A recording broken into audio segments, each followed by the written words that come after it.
Principessa Mafalda had been the flagship of the Lloyd Italiano line, but as a pre-World War I ship in 1927, her glory days had faded. She was to take one last voyage across the Atlantic before being relegated to more coastal travel. Unfortunately, it was a voyage she would never complete. Her disaster would bring the phantom of the Titanic back to the public eye with its terrible and senseless loss of life.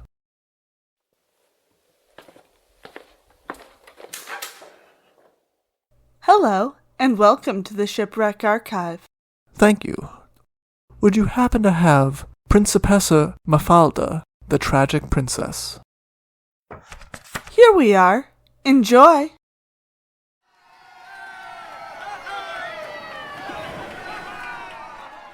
That the Principessa Mafalda launched smoothly and without incident was enough for the Lloyd Italiano company to have some relief.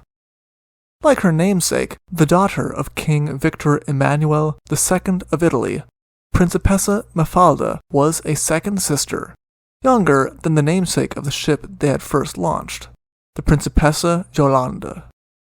Unlike the ship, the Principessa Mafalda, however, the ship, the Principessa Yolanda, had never made it past launch. As she had gone down the slipway with all of her superstructure already built, but no ballast or coal to keep her stable, she had simply keeled over and sank immediately upon launch. It had been a costly mistake. The beautifully built ship intended to be a luxury ocean liner, and the largest built in Italy at that time, was beyond saving as it slipped under the water. As the Principessa Yolanda was cut up for scrap, attention was turned to her sister ship, the Principessa Mafalda, and how she could be launched safely.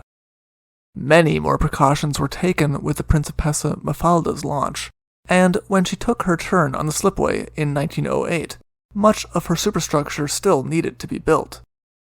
This allowed her to not be so top-heavy as to follow the fate of her sister ship. When she was finally completed in 1909, she was the largest luxury liner in Italy at the time. She would make her first voyage from Genoa to Buenos Aires, and this would become her regular route in the future. Italian immigrants were flooding into Argentina, including many who would have traveled third class, well away from the ship's somber parlors, to work in agriculture. The nature of Argentina as a popular destination meant that her route was a popular one, and she was a welcome addition to the travel of her time.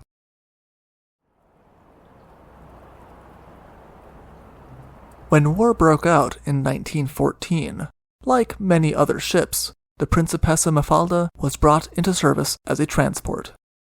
Her career as a transport was shortened, however, when she was hit by an Austrian torpedo and had to be sent in for repairs.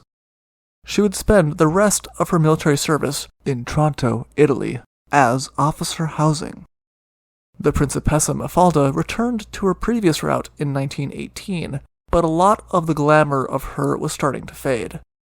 She was no longer at the height of luxury, and though she was still the company flagship, she would be supplanted in that as well in 1922 by the more modern and even fancier Augustus. The Augustus would even surpass the Principessa Mafalda in propulsion, being one of the first ocean liners to use diesel engines.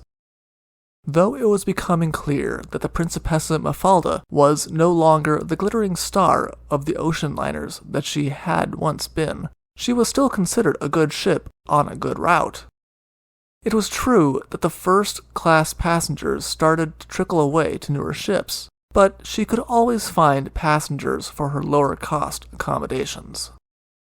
While Princess Mafalda of Savoy was having a glittering medieval-style wedding with a man who had given up his own right to succession out of love for her, the ship named for her seemed as though it was nearing the end of its transatlantic life. Though it would continue for a couple more years, in 1927, it was decided after one last voyage to Buenos Aires, the Principessa Mafalda would be relegated to voyages closer to home. One more voyage across the Atlantic would make the ship's 90th voyage, which seemed like a good number to leave off on. The aging ship, now plagued with mechanical difficulties, would then be better suited to the route from Genoa to Alexandria, where she would be fixed more quickly when something broke.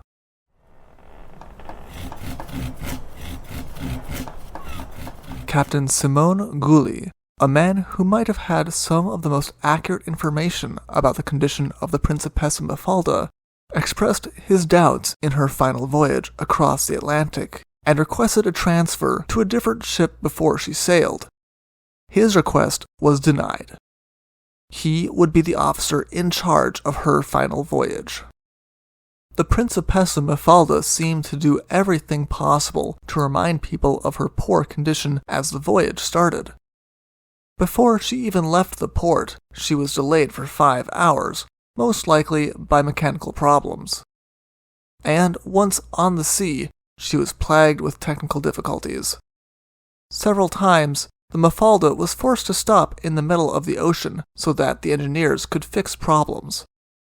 At one such point, a repair took 30 hours and she stopped in the Cape Verde Islands for even further repairs. It was clear that the ship was not making an easy voyage. The pumps had stopped functioning and there was no water in the bathrooms and toilets. The refrigerators had also failed, causing food poisoning, and a lot of their food supplies had to be thrown overboard. There had been some moments of the usual joy on such a voyage, however, as well. When they had crossed the equator, there had been the usual giant ceremony, complete with a huge cake made by the chefs and the band playing.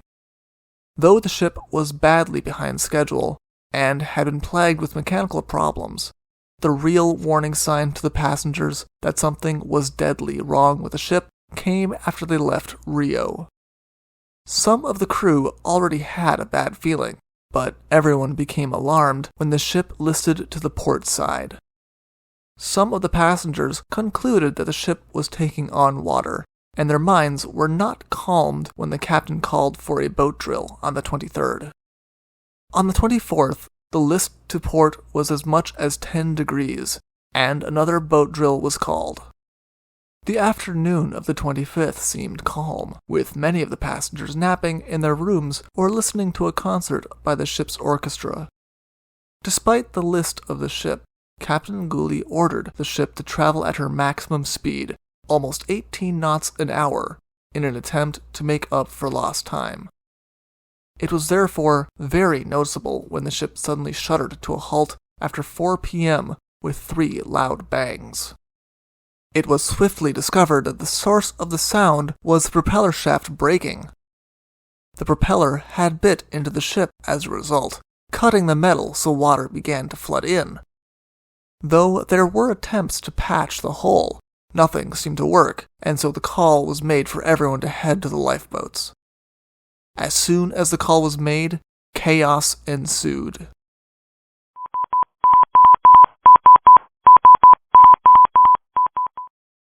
It is hard to tell the exact events that occurred on the Principessa Mafalda, except that there was a complete failure for anyone to properly take charge. And indeed, the first lifeboat to be launched seems to have been mainly full of members of the crew who abandoned their posts and decided to save themselves. To make matters worse, the list that had already been noticeable impeded the launch of all of the lifeboats, and some of them never did get launched on time. To add a slightly ludicrous note to the entire matter, though the ship was clearly in trouble and was going to be abandoned, no one seems to have thought to stop the engines. With one of the propellers broken from impacting on the hull of the ship would make large circles for the next few hours as it slowly went down. That the sinking was a slow one should have been a blessing, but unfortunately, once panic began to spread, it became almost universal on the ship. Some of the third-class passengers shoved aside everyone, in some cases with knives in hand, and took lifeboats for themselves. The first 2 lifeboats that were launched were so packed with people who had rushed them that they capsized, and the people who had crammed themselves into them were thrown into the water. Some of the first-class passengers had brought guns in their possession, and they reportedly fired, in some cases at the lifeboats that were leaving the ship. There were further reports of people breaking into cabins and robbing them, as well as pillaging the bar and becoming roaring drunk. These allegations were levied not only at the passengers, but also at the ship stewards, who in that time of emergency should have been closing the portholes in the cabins so that water did not get in. In the midst of this, anyone who did attempt to take charge was quickly overpowered by the mob. Once the more unruly element of the ship's company, passengers and crew alike, had left the ship in lifeboats, some order does seem to have been established. From the moment that they realized that the ship was in danger, the wireless operator had been sending distress messages, and as the route they were on was one of the more common ones, there was no shortage of vessels heading towards them, if they could only hold on. Captain Gooley believed that the ship would have been able to hold on until next morning, which likely would have been true, except that the open cabin ports in the passenger accommodations quickly hastened her demise. Many of the passengers had opened their ports to let in some fresh air under the intense equatorial heat, and with no one going around to close them when the ship had started to sink, it would lead to further disaster.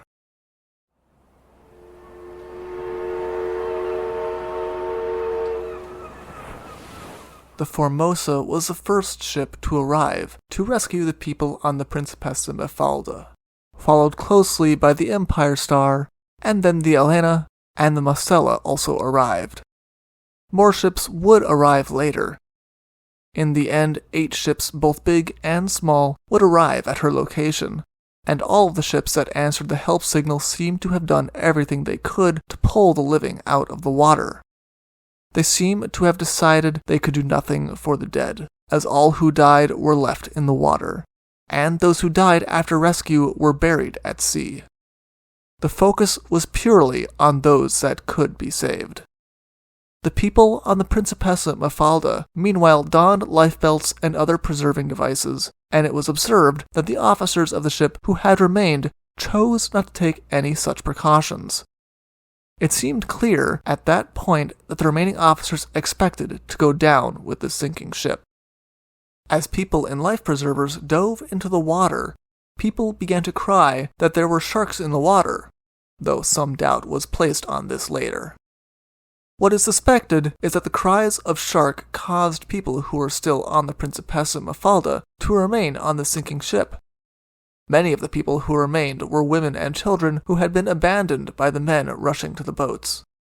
It has been observed that a disproportionate number of the survivors in the sinking were male, with Formosa only saving one woman even though she was one of the main rescue ships.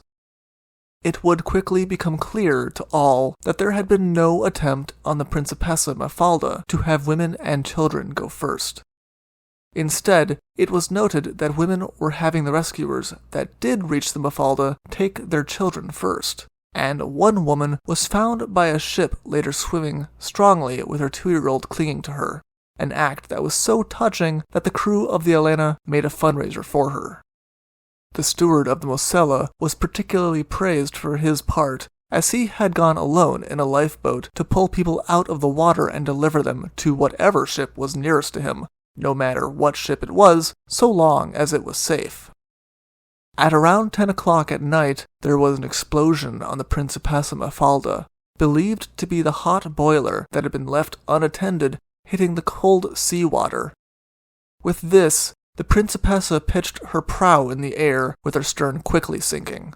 The chief engineer is said to have shot himself. But the captain stood calmly on the deck still, smoking and blowing clouds of smoke into the air. Some people said that he blew 3 short whistles on the whistle he wore. Others have said that he shouted Viva Italia as the ship rolled to her final end. No matter what, everyone agreed that he had remained on the ship to the very end.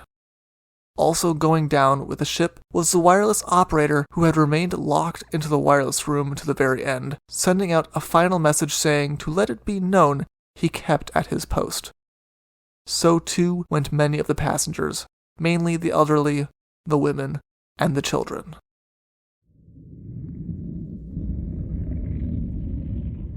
The rescue ships kept at their work, but it eventually became clear that there were no longer any to be found. The rescue ships had telegraphed ahead to Brazil to let them know what had happened and to be ready for survivors. Both the Brazilian government and the Italian embassy in Brazil sprang into action to be ready for the sick, the wounded, and the traumatized. The world's presses also sprang into action, though initially they did not even know exactly what had happened. At first it was thought that the Principessa Mafalda had sunk due to a reef or rocks, and some people remembered that some years ago there had been a false report that she had gone down due to a mine in the ocean at the cost of 700 lives. It would soon become clear, though, that this time it was not a false alarm. In the end, once the survivors were landed in Brazil, it was discovered that out of her original number of 1,250 passengers and crew, 314 had died. Her dramatic 6-hour sinking, with the image of the band playing when she started to sink, and the captain remaining at his post until the very end, as well as a shortage of lifeboats, brought to the mind of the public the Titanic, and only added to the public interest. Less interested in investigating the matter, however, was the Italian government, who after a short look into the matter declared that the early technical difficulties of the voyage was a sign of clear problems with the ship. There was no assigning of blame by the inquest. Indeed, everything seems to have been smoothed over quickly, with it being written off as a tragic accident rather than something that could have been prevented. Though the papers had initially praised the captain and crew of the Principessa Mafalda as being brave heroes, as time passed and more accounts from the rescue ships were published, people found themselves with questions. Why was it that the order was not established quickly? Why were the engines allowed to run? Why did the ship's ports not get closed? Why was the ship traveling at full speed in spite of its many problems? Not only that, but why was it that the shipping line had allowed a ship that was in poor repair to make a transatlantic voyage? And why had the Italian government allowed it? None of these questions would ever have a proper answer. Nor would the exact final resting place of the Mafalda, though the longitude and latitude were preserved in her final SOS signals.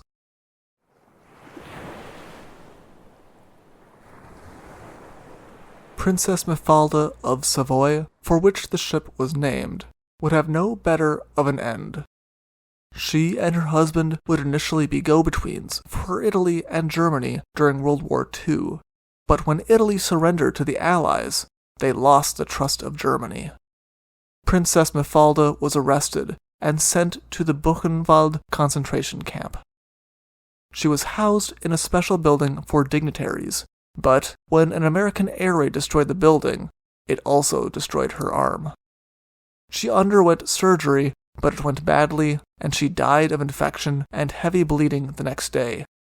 When her body was dumped naked in a pile of other bodies, the prisoner responsible for the crematorium ensured that it would be cremated quickly and cut a lock of her hair to be smuggled out to her relatives. In many ways, her death mirrored the ship that had once bore her name. She had lived a life of initial splendor, only to find her fortunes fading, and she ended her life surrounded by death and horrors. For more information, please see The Sinking of the Principessa Mafalda by Christopher Ecclestone or our sources in the description below. Thank you for listening. Thank you for visiting the Shipwreck Archives. See you soon.